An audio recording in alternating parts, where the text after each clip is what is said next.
গত এক মাসে সরকারের পারফরমেন্স আমি বলবো যে আমরা হয়তো আরও বেশি প্রত্যাশা করেছিলাম, কিন্তু সীমিত মানুষ নিয়ে যেই প্রেক্ষাপটে তারা দায়িত্ব নিয়েছেন এবং যতটা মানুষের এক্সপেকটেশন, সেই তুলনায় আমি বলবো যে তারা আমাদেরকে সূচনা ভালো দেখিয়েছেন। আপনি যদি স্বৈরাচারটির বিদায় বা ফ্যাসিবাদী শাসনের বিদায় দেখেন, এটি কিন্তু রাষ্ট্র অকার্যকর হয়ে গেছিল। এটি শুধুমাত্র একটি দলের বিদায় না। যখন রাষ্ট্র অকার্যকর হয় তার মানে বেসামরিক প্রশাসন, পুলিশ প্রশাসন, এমনকি বাংলাদেশ ব্যাংক গভর্নর, বিচার ব্যবস্থা সব ভেঙে পড়েছিল।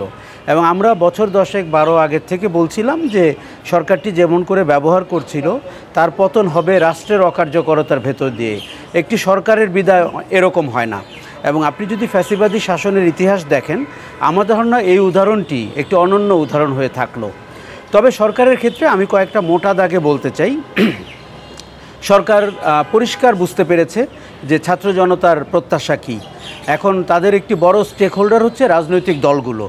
তো রাজনৈতিক দলগুলো দেখুন, আমার কাছে মনে হয় এটি গণবিপ্লব হয়েছে, কাউকে ক্ষমতায় আনার বিপ্লব হয় নাই, কারোর জন্য নির্বাচন নিশ্চিত করার জন্য এই বিপ্লব হয় নাই। এটি আমাদের প্রত্যাশা যে আমরা জনপ্রতিনিধি বা নির্বাচিত জনপ্রতিনিধিদের কাছে ক্ষমতা দেখতে চাই। কিন্তু আগে বুঝতে হবে এই বিপ্লবটি হয়েছে আমাদের বৈষম্যের বিরুদ্ধে, প্রচলিত বৈষম্যের বিরুদ্ধে। তার মানে হচ্ছে আপনি বৈষম্য দূর করবেন, তার মানে হচ্ছে আপনি রাষ্ট্র সংস্কার করবেন, তার মানে হচ্ছে আপনি সংবিধান সংশোধন করবেন এবং ক্ষমতার ভারসাম্য দাঁড় করাবেন।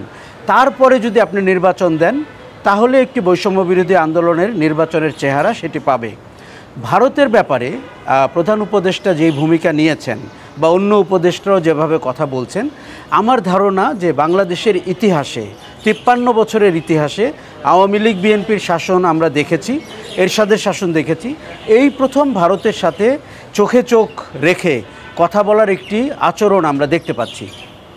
আমাদের অভিন্ন নদী রয়েছে, আমাদের সীমান্ত সংঘাত রয়েছে, আমাদের ট্রানজিটের ইস্যু রয়েছে, আমাদের গত 3টি নির্বাচনে ভারতের ভূমিকা রয়েছে। কাজেই ভারতকে বলা দরকার তাকে নতুন আলোতে বাংলাদেশকে দেখতে হবে।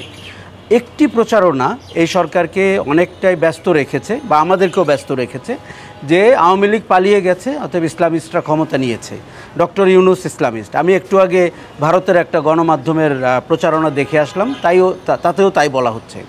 ভারতকে এটি বন্ধ করতে হবে, তাদের মিডিয়াকে নিয়ন্ত্রণ করতে হবে এবং নিয়ন্ত্রণ করতে হবে যে শেখ হাসিনা ওখানে বসে যেন আপনার কোনো কারসাজি, কোনো ষড়যন্ত্রের নেতৃত্ব দিতে না পারেন। আপনি জানেন যে আমি সামাজিক মাধ্যমে অনেকভাবে কথা বলছি। আজকে কিন্তু আমি বলেছি যে আমাদের বিতর্ক থাকবেই, কিন্তু বিভক্তি করা যাবে না। পুরো জাতি ইউনাইটেড। আমরা 1 মাস আগে দেখেছি আওয়ামী লীগ বনাম জনগণ।